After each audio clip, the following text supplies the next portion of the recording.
Who are we talking about today? Man, we're talking about the man himself, Bix Beiderbecke. And I'll tell you, you're gonna hear us kick ourselves in a little bit about the score that we're gonna give out this week. But stay tuned because we got a lot of great information regarding Bix, about his alcohol addiction, about just what a jazz legend he is. So we've got a lot of great information coming up this week. Oops. So, by the way, welcome to the Unconnoisseur channel. My name is Drew. And my name is Matt. Today, like every week, we want to find ways to help you dig into jazz music. On one of my shorts this week, I got a comment that I've never listened to jazz, will never listen to jazz. It's gobbledygook. And man, I gotta say, I appreciate a comment like that. We were there a little over a year ago. Jazz was just not something we were into. I couldn't understand it, didn't appreciate it, had no love for it, and had never given it a thought. Here we are a year later, 3 months into doing these episodes. We've had over 1,000 views on all of our videos that we've put out, and I'm in love with jazz. That's I got to say that I'm in love with jazz. So our hope is that we help you discover some type of jazz out there that you can dig into, bite down on, and enjoy. So, yeah, Well, and the thing is that I have been a jazz fan for a long time, but I was always pigeonholed into a certain type of jazz. I would never expand out and listen to things that I wasn't familiar with.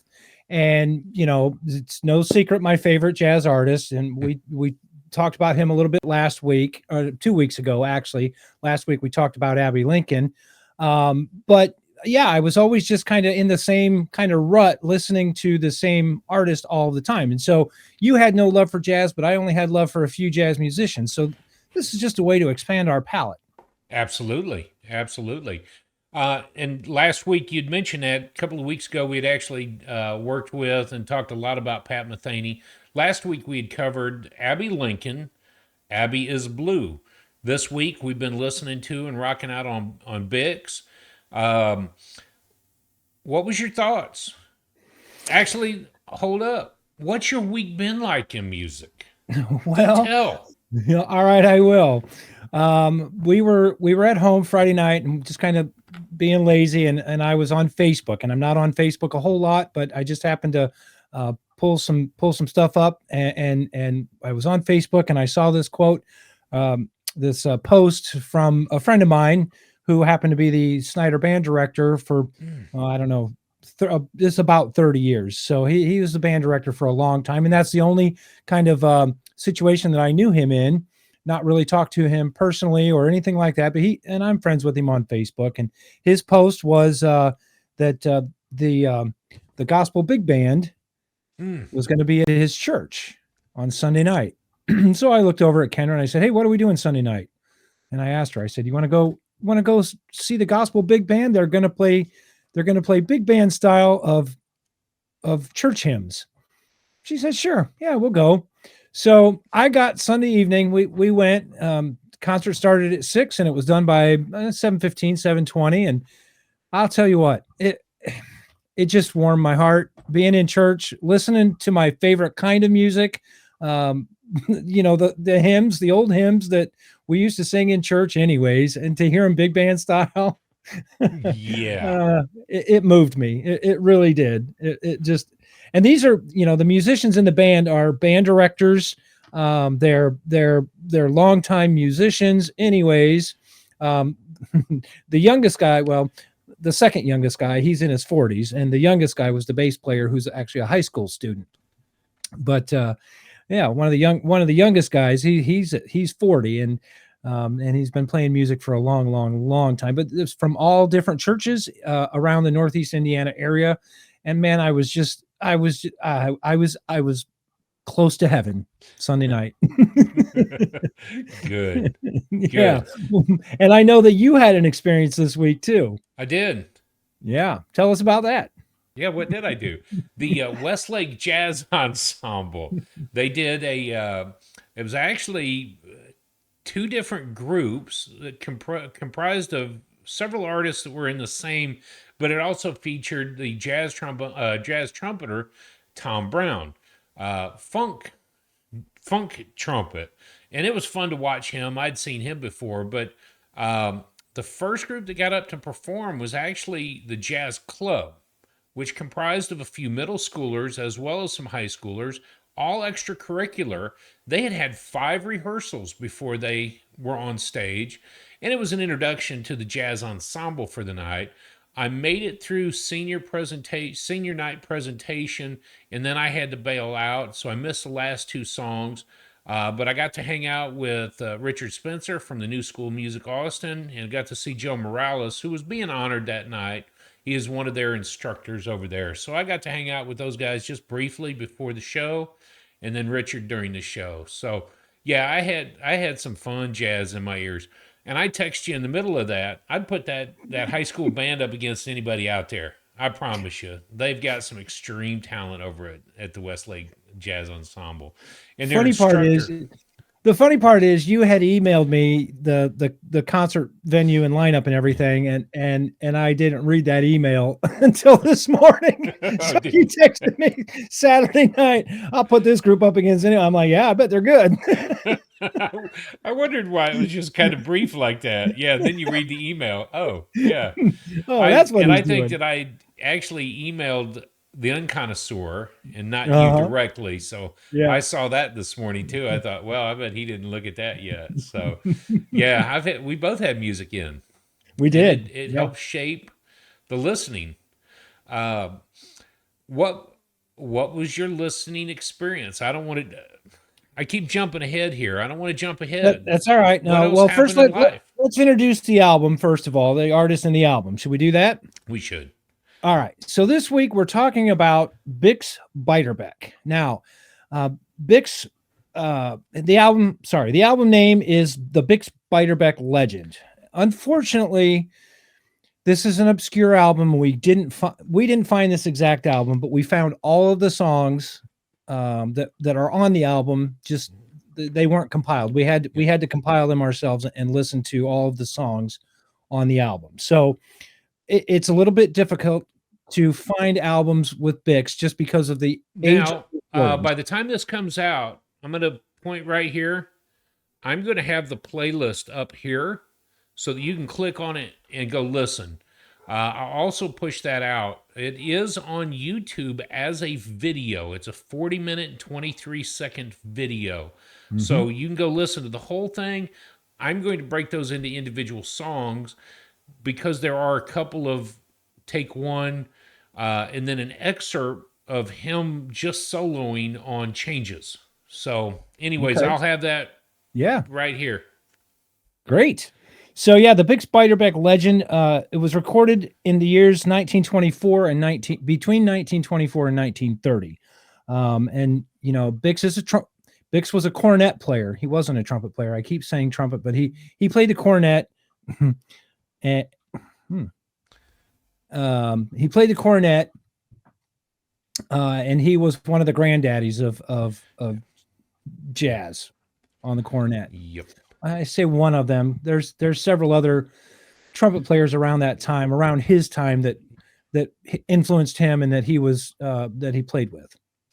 There, but Matt, there wasn't many before that. And I know we've just kind of skipped right ahead of our personal stuff, but we didn't know what we didn't know about Bix at the day. Um, he Well, and that's because we're unconnoisseurs. You're yeah, watching the Unconnoisseur channel. We're not experts, and we're we're honored. learning. You know, yeah, we're learning. And again, we always say what we don't know, what we don't know, right? Right. So And I'm gonna learn something. I'm gonna get smart. I'm gonna be a fart smeller. I had it had been interesting because I wanted to go back and find out a little bit more information about Bix this week. And really, if you look at where jazz started and where it went from the 20s, I have this pulled up, the jazz style periods. I don't know if Mhm. you've looked at that. You've got a timeline in there, Yep. uh, but it was the beginning of improv. It was coming out of ragtime. It moved into this Chicago style, New Orleans style, and there was one other style kind of thrown into that. Out of the trumpeters listed most frequently at that time, you have Louis Armstrong Yep. and you have Bix Beiderbecke. Bix ended up moving more to what we would think of that cool jazz style. His notes were big, bold. He did have the love and luxury of playing bold and fast, but the hot jazz was Louis Armstrong. Mm-hmm. And so those granddaddies started this whole process. And at that time, it was early jazz or New Orleans, Chicago style Dixieland. That's the word I was looking for, from rag to Dixie. And he was one of those that began that whole process. So yeah, I've been learning a little bit about where it went from Bix and why it was so important to understand his improvisation. He refused to move to a trumpet and played the cornet. Louis ended up adopting the trumpet, which is what Mm-hmm. we know him for today. Uh, yeah, Yeah. Well, in 1927, Louis made his first recordings with the Hot Seven, and he did that on the trumpet. And then in 28 and 29, Louis stayed on the trumpet.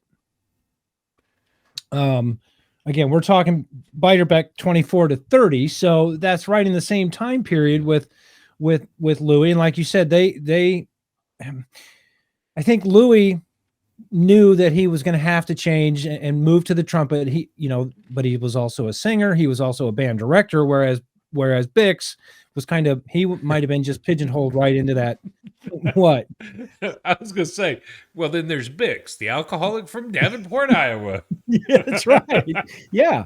No, Yeah. Unfortunately, no offense to the legend of Bix, but yeah. Yeah. Right. So, in 27, again, we're the time frame 24 to 30. That's a 6-year time frame that we're kind of talking about. But in 27, U.S. and Britain use military force in China. Charles Lindbergh makes his first solo flight across the Atlantic Ocean, and CBS, Columbia Broadcast System, was inaugurated. So that's the first year of CBS. Now, film hadn't even had sound in it yet. Nope. The first talkie film was released in 1927, and it just happened to be The Jazz Singer was the first talking film. So talkie, yeah, sorry, talkie film. Yeah. Now, a lot happened. A lot happened. And we'll discuss Bix in just a minute, but I think maybe some of that kind of was an influence to him as well.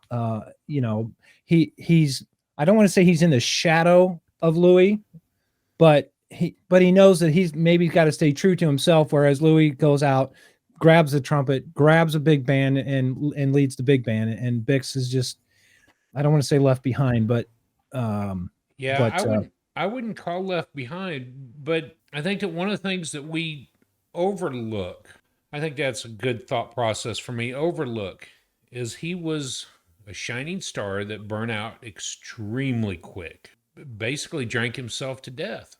Mm-hmm. And what was it, 28 years old? Yep. What would have happened if he wouldn't have died in 1931? He was born in 1903 and died in 31. Mm-hmm. What would have happened if he would have continued on into his 50s, 60s, or 70s? And then you compare that to Louis Armstrong. But like so many before him, Parker, Clifford Brown, Jocko, all of those who left this planet too early, they didn't get to leave their real mark. And I think that's where some of the recordings of Bix are so priceless, coming on the heels of Joe Oliver, King Oliver, yeah. And so many other great musicians of the time that he had played with. So I wonder what would have happened if Bix continued. And you used the word overshadowed, and I think that was a good word for the time, but they were also two different styles. Louis was a hot jazz, and Bix was coming up with cool jazz. The clips of music that we'll play here in a little bit kind of reflect his soloing, his improv. Hmm. A year ago, Matt, I listened to the album for the album, the scratches, you could hear the The the pops and the record player and clicks. the needle, and this time this week, I really wanted to listen to him playing. And Hmm. when you break that out as an improvisational player and you listen to him, you go, wait a minute. He didn't take any lessons from Miles or Chet. He didn't have anybody before him really to do what is improv. And when you really understand that that's what he was doing on the records, you think, my goodness. And in his big band years with all the names listed here, he was usually third or fourth trumpet player. Yeah. I don't know if you read that. Um, he was never the primary trumpet player. He didn't have the big octave up there that Louis Armstrong did. He played in the middle. No, but he did, and I read this today. He had a rounded chime-like tone. Did you read Yes, that? I did. Yeah, I he had did. a rounded chime-like tone, so it was a big, big sound. And that was even, you know, to me, the trumpet tone, you've gotta have the tone, you gotta have the timbre, you gotta have you don't have to have the ability to hit all the high notes. You don't. No. That's not what I consider to be a great trumpet player. But you got to have the tone. Well, yeah, we'll get there. But if you sound like you're playing through pantyhose, you don't have my vote. Yeah. One of the notes that I had here, and I don't know if it was out of the magazine or just looking into other things, his playing invited the listener versus commanded the listener. And they were Mm, talking about the difference between Louis and him. He uh-huh. invited people into the music, and Louis Armstrong commanded it. And it was that big round sound that invited it. And I think some of that is the cornet. If I'm honest with you, I've never played a cornet. I do have the flugelhorn and a trumpet, and so I know those sounds. And I always understood that cornet to have some of the smoother uh, timbre. I was going to say it's a little bit sharper, just a Is little it bit. okay? I don't want to say crisper. I mean, because the trumpet's a crisp instrument, anyways. But the cornet is is a little sharper. I don't want to say tinier, but almost a tinier sound. The horn that I learned to play on was Uncle David's old cornet Okay, from band, and not that that has anything to do with it, but but I have to say your experience as a trumpeter does yeah, say a lot to that statement. yeah, that statement and valves and the fingerings are all the same, and I don't think recording to recording you could necessarily tell the difference, Mm, unless someone told you, hey, that's the yeah, cornet trio or this is the trumpet trio. So maybe a very, very professionally trained ear could tell the difference. But maybe. us as unconnoisseurs, I don't think you and I are going to tell the difference right off the bat. Nope. Nope. And if you can tell through the recordings, good luck. Yeah, And well, this is especially. this is a compilation, so Mhm. Yep. Well, and you kind of see the progression too. The recordings in 24 are yep.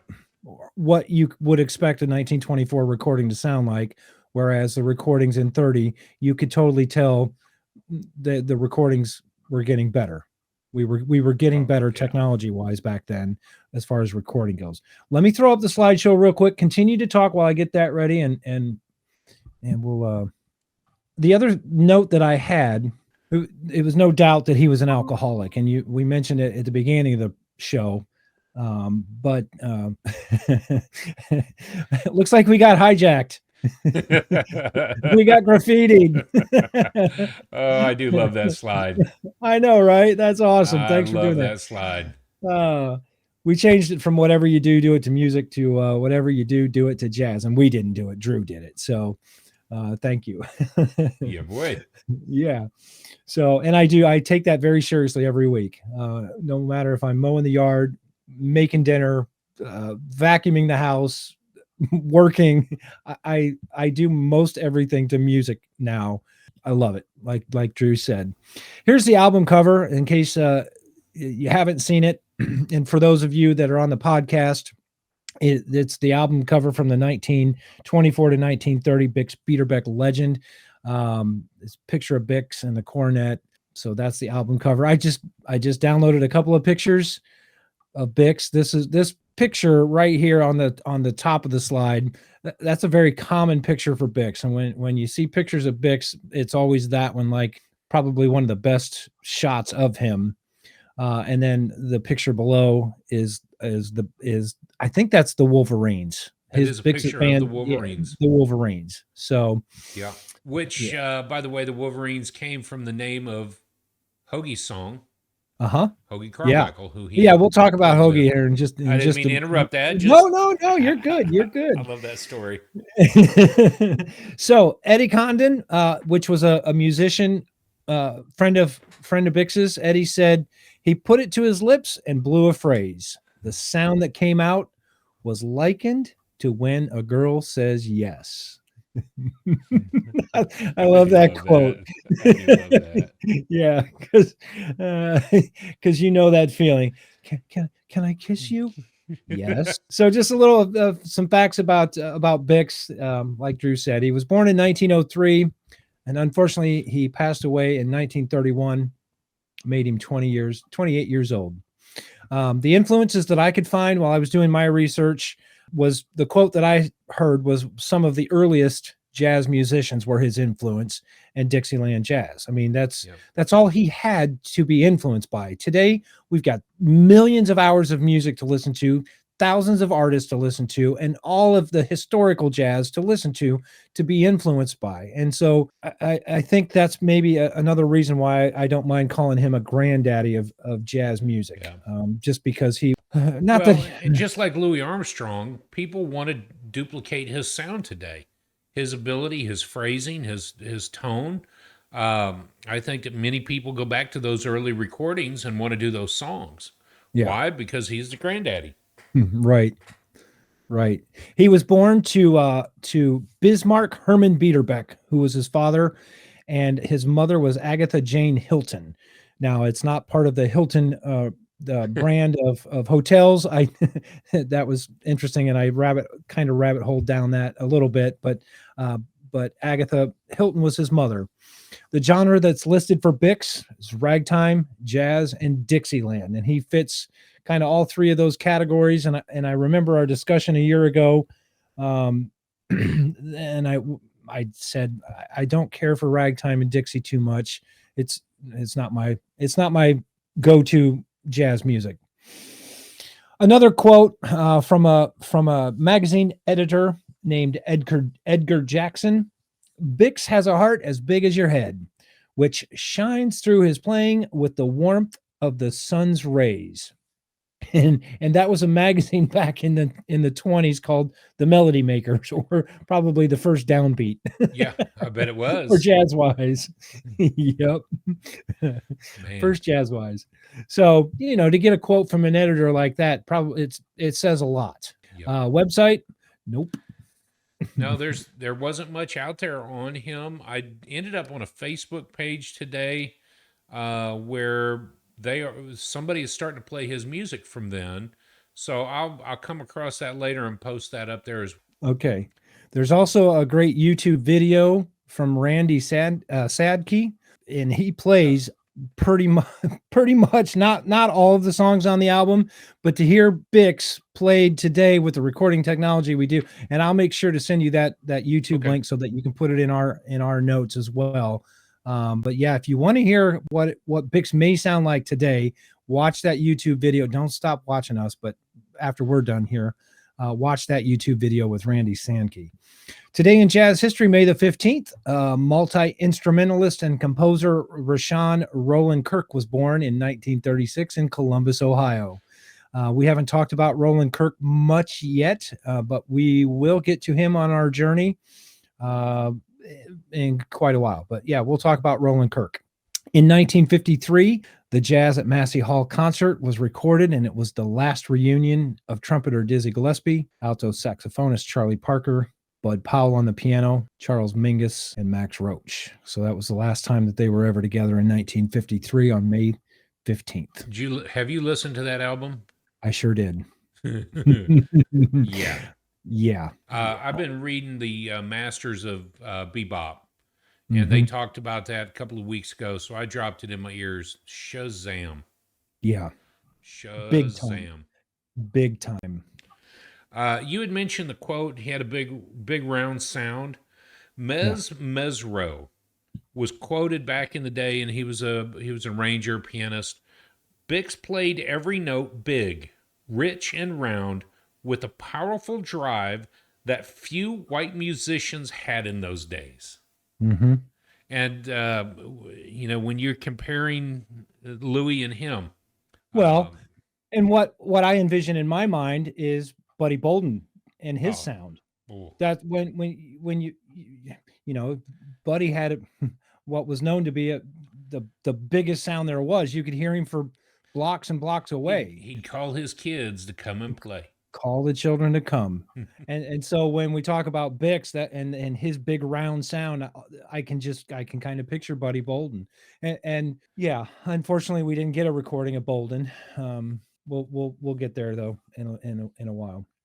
One last thing I want to bring up, and this is from the Penguin Guide to Jazz. Excuse me. In 1938, Dorothy Baker published a book, The Young Man with a Horn, which is a jazz novel loosely based on Bix's life. So, Yes. yeah, Man with a Horn. Then it was filmed in 1950 with Harry James and Kirk Douglas. So I'm gonna watch Yep. that this week, Yep. and we'll talk about it briefly next week when we when we talk about We next week's should. artist. It's Yeah. all part of that journey. Part of this Yes, rabbit hole. absolutely. Sometimes you fall down. Sometimes you run down. Well, and the And thing that we keep saying is that it's a marathon, not a sprint. We don't have to do everything right now, but if I feel like if I don't do it, this week, I'll forget or it'll slip through the cracks or I'll. it's interesting because I have a feeling I'm going to end up spending more time on Bix and understanding the lineage that followed from him, his sound, his style, maybe not so much, but his style of playing, absolutely. Yeah. He was a sharp kid, so I Well, may follow up on this more. we haven't even touched on the fact that we read the book that we read and why he's so important to us in the Well, first yeah, place. and Because we ought to do that. on our personal journey a year ago, we didn't read the book this week. No, And it wasn't until many weeks later. So do you want to touch on the book now or do you want to touch on it in a few weeks when we actually read it? yeah, I think I want to touch on the book now because it was Bix Week, and then I think we ordered it. And Bix Week, we come across Jelly Roll, Bix, and Hoagie, the Jeanette Sweet book. A couple of weeks ago, we put up a slideshow of what Matt had seen at Jeanette Records and Star Piano. And this is the history of the recordings that took place in the jazz world at Jeanette Records in Richmond, Indiana. Jelly Roll, being a big musician of the time, and I had in my note here 1927, he recorded with the Red Hot Peppers at Jeanette Studios. He recorded a lot there, and Hoagie, Jelly Roll, and Bix have all spent a lot of time in Jeanette. And one of the stories we keep laughing about is Indiana Boys. I mentioned this last week, the Indiana Boys on the Indiana Nights. Do you want to tell us that story that we laugh about all the time? Yeah, there's a story in the book that that Bix and Hoagie finished a gig one night, and it was what was it, late December, Late December. and they jumped into Hoagie's car because they had to drive to another gig in another small town, and it was late. We're talking late in the evening when they finished, and it was cold. And the week that we really laughed about this, you and I, we even looked up what a car would look like in 28 or 29, and how what car he may be driving. But Hoagie was driving, and Bix was in the passenger seat, and they were out on a back country road, and Bix said, "Hey, pull over here real quick, will you?" So Hoagie stopped the car, and Bix got out, grabbed his horn, and he blew notes. I think I don't remember the exact quote that Hoagie said, but I think it was something about he blew notes that the angels could hear or something like that. And I can just It's 3:30, 4 o'clock in the morning. The sun's not up yet. You're cold because you're riding in this car, and In it's December in 1928, Indiana. in Yeah. in the Midwest, in In Indiana. the, And and, so and here's what's Bix funny. just wants to get Just blowing his horn. just This blow is his, this is what makes it humorous for us, though. We grew up in the middle of the cornfields. You knew what winter looked like. You knew how it felt on your skin, and you knew that if you screamed loud enough, it would go for 5 or 10 miles. So imagine a trumpet player at 3 a.m. in the morning blowing his bugle in the middle of the night. Farmers from everywhere heard that. What do you have in your hand, by the way? What did you have in your hand? So this is that my armrest. It's my oh, armrest. so Jeanette Sweet to us became really important, and the idea and the history of Jelly Roll, Hoagie Carmichael, and Bix really got ingrained to us after we had rated the album, after we had listened to it, and so I think it's tough to say it. It really is. But this week's album was 1924 to 1930. We understood that recording at Jeanette or Victor or some of the other places where they did record, it was minimal equipment at best, being recorded onto a hard pressed metal disc, which most of the time got thrown away if the little Jeanette family, Fred did not like it when he was 6. They threw it away and melted it down and started over again. Uh, but recording on a 78, you were limited. You were limited in how long you could solo, limited on how long the songs could be. You were limited on how many songs could be on either side, and in most cases, 2. So you've got 4 maybe tracks that you were able to cut and reproduce for, I don't know how long that took, but, and I'm not a historian on the record either, but I know that it would have been difficult. And so Jeanette played a big part after the fact in the Yeah. history of Biggs. Yeah, and maybe that's why, and it's not that I don't like ragtime, but maybe that's why it's not one of my go-to to listen to. And we've talked about this too. Is the song will just be going along, and then all of a sudden, bump, and it'll be over. That's Yeah. because the musicians didn't know how long they've been playing, and they're waiting on a cue from the producer who's sitting back in the booth, and he sticks his hand up, and that means you got 10 seconds left, and so they got to Wrap it wrap a up. phrase up in 10 seconds that they've been getting at for the last minute and a half, 2 minutes. And so that time era of recording, you could be in the middle of a phrase and then just quit. Little boy But named Oh, that was priceless. And you may So not know because the record was on the other wall. These right. guys weren't looking through glass. They were just trying to give you a signal, a red light in the studio to let you know that the train's coming through to start piano. So you better wrap it up because if not, you're going to hear the train coming through the sound. Mhm. Yep. Red light. Oh crap! Yep. We got to Yep. finish. Yep. Better finish. So, and again, that's just my own personal preference. I don't know about you guys, but the ragtime or the Dixieland and especially Bix, you can hear the phrasing. You can definitely hear them getting to the point where they're ready to expand into improv, expand into the recording, and I feel like if Bix would have had today's technology and Ooh, he could have lit it up. yeah. You know, he could have lit up a 12-minute improv solo, but unfortunately, in his time, it just wasn't possible. It wasn't No. feasible. So like you said, yeah, some of those rare recordings or some of those recordings are a gem for us of Yep. what we got. You had a few more facts about the time period, didn't you?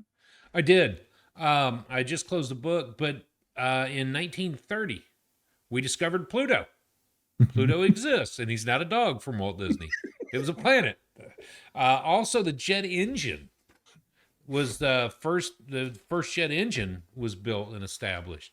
Yeah, I turned the page. I don't have it in front of me I'm anymore. sorry, I put But you on the spot. but the did I already mention the Red Hot Peppers? I find that Mhm. funny because the Red Hot Chili Peppers, I love to listen to them, but this was the Red Hot Peppers. Um, jet engine. Empire State Building is opened in New York, but that was in 31. Um, the Herbert Hoover became president in 1929.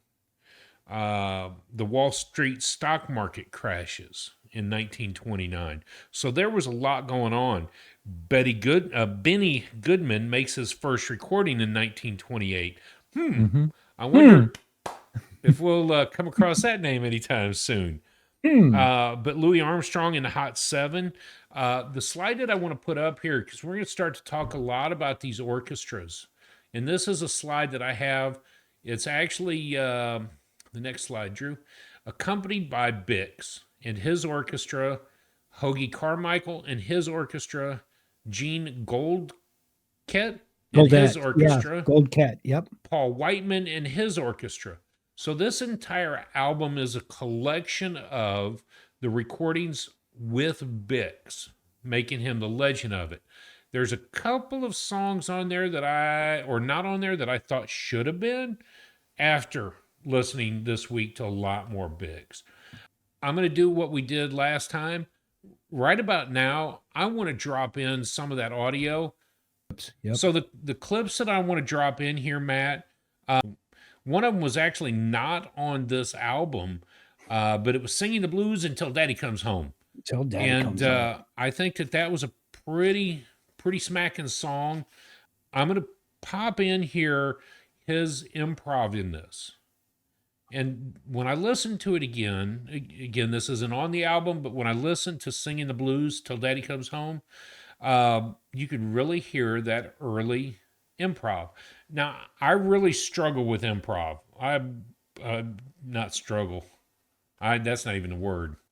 Are we still paused? No. Oh, okay, good. I'm at the bottom of the barrel of that. As far as fighting out of a wet paper bag, I'm going to die in there. I got no hope. But I listened to it and it hit.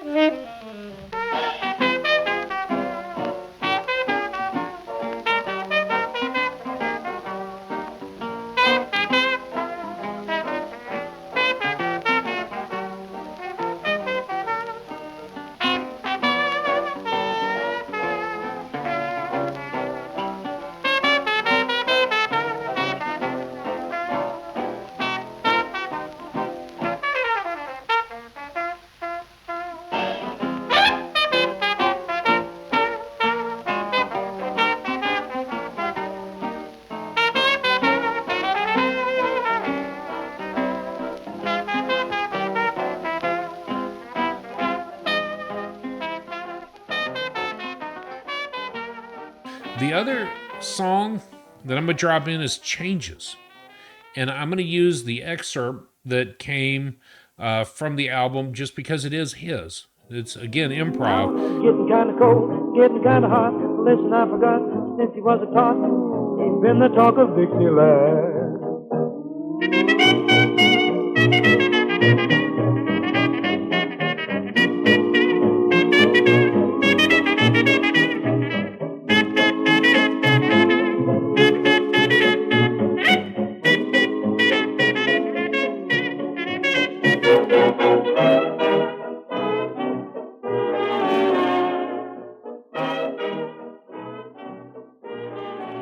And then the third one that I'm going to drop in is Lonely Melody. It was a really good song, and I think that it will help.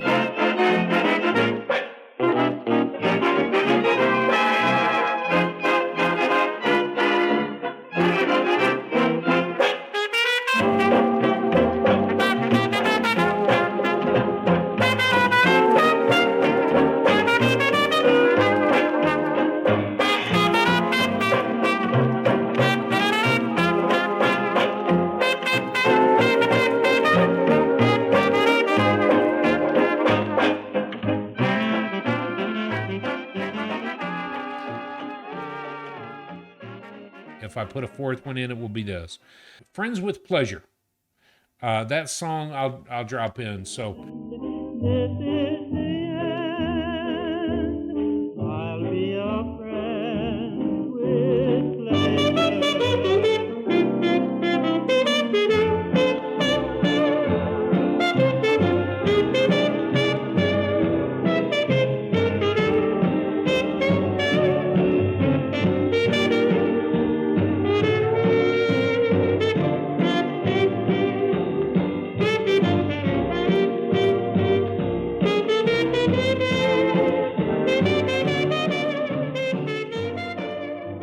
I chose these 4 clips to highlight the cornet playing of Bix Beiderbecke. Those songs to me really stood out. His improv on the songs really stand out. But more importantly, I can hear the black and white movies in the back of my head when you're listening to it. The cymbal that's fixed on a stand and it doesn't rattle on. It's just like this immediate trash can lid. And that's all you get. So yeah, thanks y'all for listening to that. Check out the actual album. I'm going to put a link right above my head here and enjoy it this week for what it is. Matt, you had another fact. Yep. One last interesting fact, and then we'll get on to our ratings. But Bix and Buddy Bolden both passed away the same year in 1931.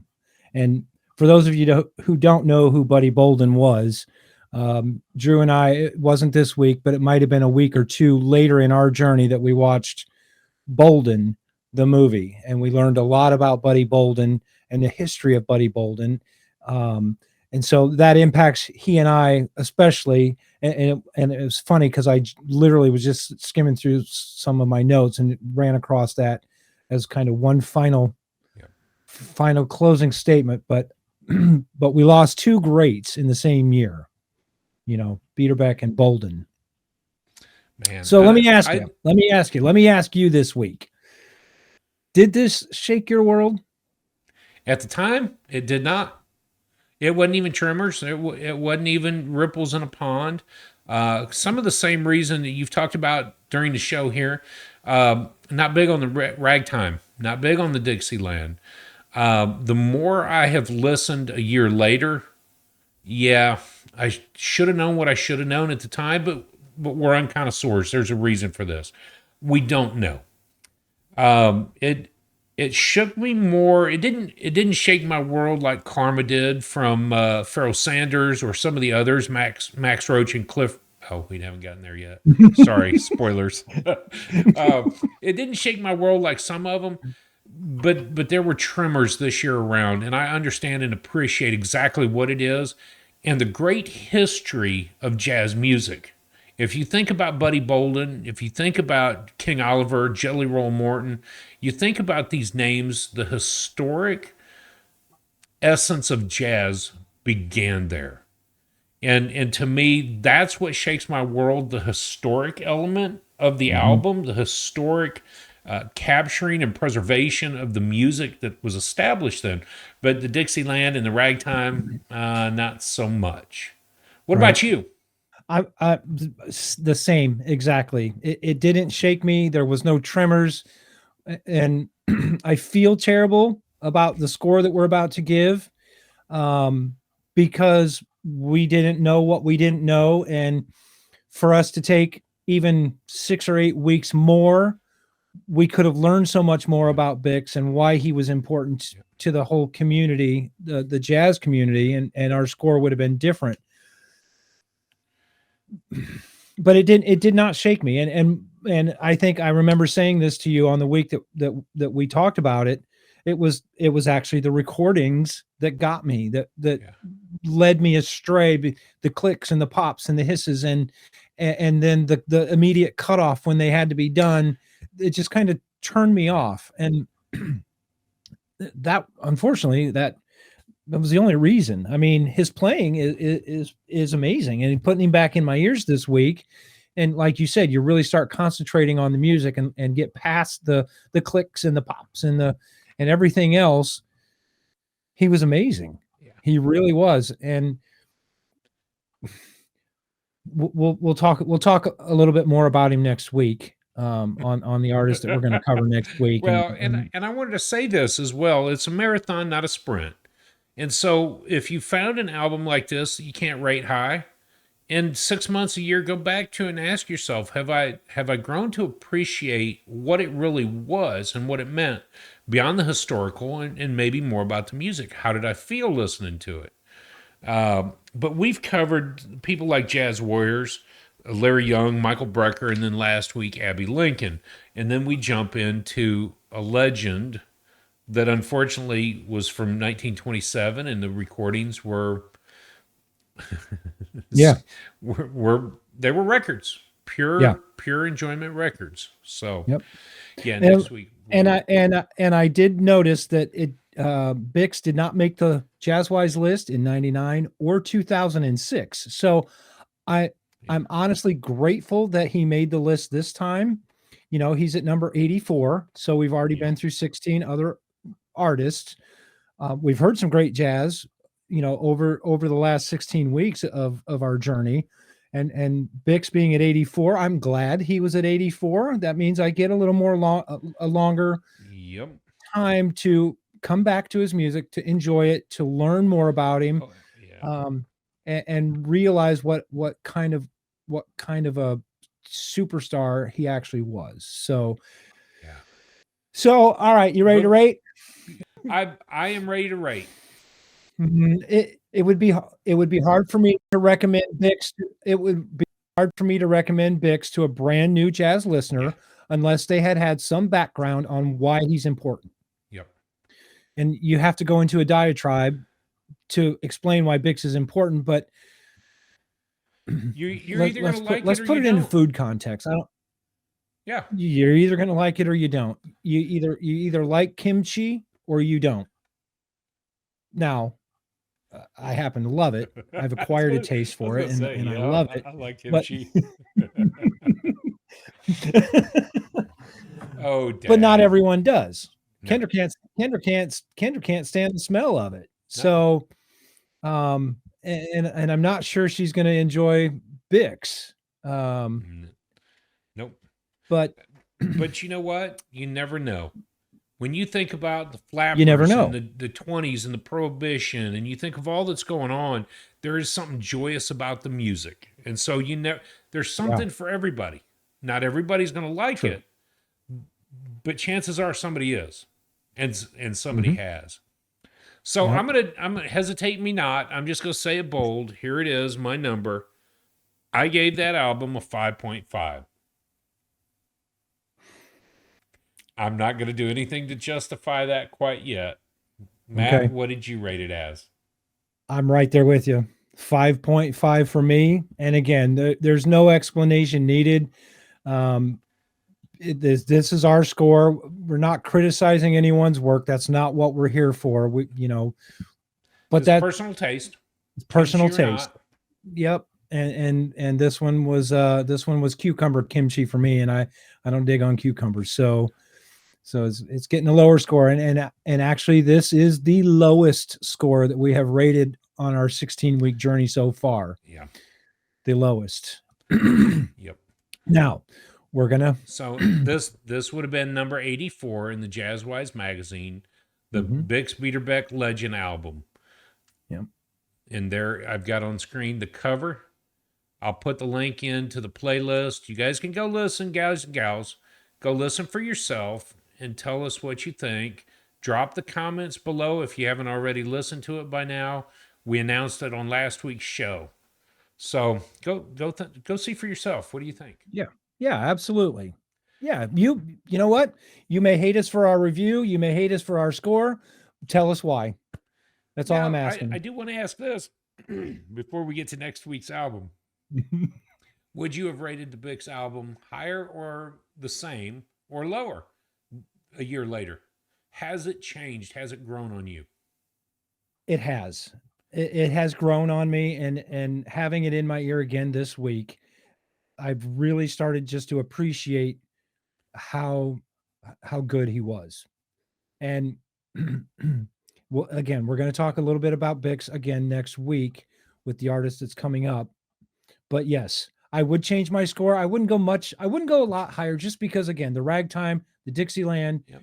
it hasn't made it to the swing era yet. It's not the very starting point of jazz, but it's just not my kind of But it go-to was music. right on the edge of somebody like Benny Goodman. Yeah. It was You're right. right. It was right on the edge. Fletcher Henderson was all part of that movement in the middle. So Yeah. the late 20s, early 30s, it was just about there. And that's why I wonder what would have happened had we had even another 5 years with decent Mhm. recordings and his ability to Right. grow. So, Right. Right. um, Absolutely. what would you put a number on it? Would you have I just gone would. another I, one? yeah, I'd go up a whole point. I'd Okay, go to 6.5. I might Just to push it to remind seven myself. Oh, because you might go. Yeah. now I understand more this year than I did last year about improvisation and Mhm. what it really meant. And go back and listen to the tracks. I'll have the chapter down below here in the comments, the description. But go back and listen to his improv in there and realize he's making it up. Not one take was ever the same. He made it up. And so to me, I've grown to appreciate it. I really have. Yeah. So next week's album, you got it in front of you. we've been I'm, we've been waiting 15 weeks to say this. I'm so 15 excited. weeks. I am so excited. It's And I'm not. going to say this. Here's my hook for the week. Are you ready? I'm This ready. week coming in music is what ruined me for jazz. From this moment on, I was hooked. It was hook, line, and sinker, and I was going into the boat. This album, it triggered something in me. And from here on out, I was done for. We really started to hit our stride. We really started the digging, the rabbit holing. Not that we hadn't done it the first 16 weeks, but this Yeah, week right here coming up, this is the week that we completely just engulfed and engorged and just yeah. we probably texted more this Oh, week back and forth than the yep. previous 16 weeks put together, maybe. I bet so. I could pull those texts, but I bet it started an hour after our conversation on Tuesday morning I with bet it did too. Well, yeah. and we had talked about this artist before, Yep. anyways, for the album Yep. Carnival. So let me introduce the Without artist. further ado. Without further ado, week number 83, we are going to be discussing Wynton Marsalis. The album is Black Codes from the Underground. It was recorded in 1985 on the Columbia label. It was released on LP and CD. I had Getting been a Wynton fan prior to this. I had yeah. only had a couple of Wynton albums, and this was not one of them. I had the Carnival album when I was growing up, when I was learning to play, when I was in the military.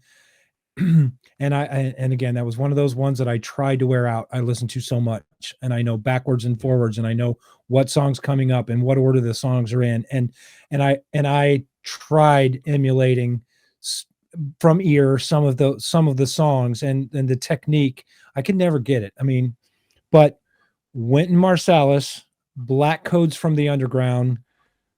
Um, yeah, this is the week. If Yeah. you don't listen to another one of our episodes, this is the week that you're going to want to listen to next week. I just cannot even begin to express the impact, Yep. that Wynton had on us this week. This coming up. It was huge. It was huge. I'm looking at back in my notes. I have quarter page of every song notes. I Mhm. mean, I went to that level as I started to really dig in. I got 4 pages of notes on this album. So it's going to be a So good week next week. it really is. One of the first notes, this is what a jazz album should be. That was what I put on there. So I'm curious to see if I find that the same way this week Well, around. and it hurts. It hurts me to know that I've got to put Wynton back in my ear Oh all shucks. week. It's going to be torture. Oh man, it is so bad.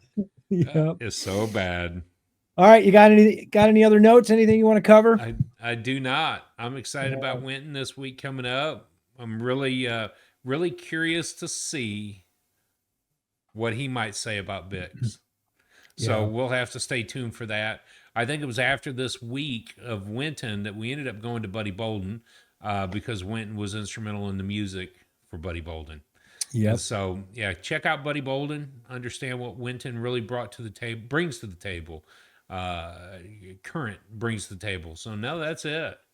All right. As always, I'm going to drop the info slide on here. You can I'll just reach read us. through. I'll Go just. ahead. Oh no, go ahead. No, you Nope. do it. You do it this week. You got Nope. it. I've You talked can join enough. us on the web at theunconnoisseur.com, and we've got the information up here so you don't have to figure it out. We have the links below in the description. Email us, theunconnoisseur@gmail.com. And you could find Matt over at TikTok at theunconnoisseur, And then, of course, you found us, The Unconnoisseur, on YouTube here. Go by, like, subscribe, smash the bell as well so that you can get updated when the shorts come out, which I'll be doing, and you can get updates on when all of our YouTube videos are coming out live. I don't have on the info slide, but you can join us now on podcasts at Apple. Yep. Tell me where we're at. Apple. We're Have we got Spotify, Spotify now? Spotify, and Pandora. And Pandora. Yep. So go check us out there if you don't want to watch us. But with beauty like this, I know you want to come and see us every week. So That's right. please come by and follow. And just so that you know, I have made some changes on the website that you may be interested in. We can't publish it, can't say too much about it, but if you get a chance to go to the unconnoisseur.com website, there's a link on there, says something about coming soon. And again, I can't talk about it too much because we're not ready just yet, but man, if you happen to hit it, you happen to hit it. So check out the website. have a great week. Put You Wynton too. Marsalis in your ear this week. Black Codes from the Underground is the name of the album. You will not be disappointed. Trust me. Not at all. Have a Cheers. great week. Cheers. Love you, bro. Love you, bro.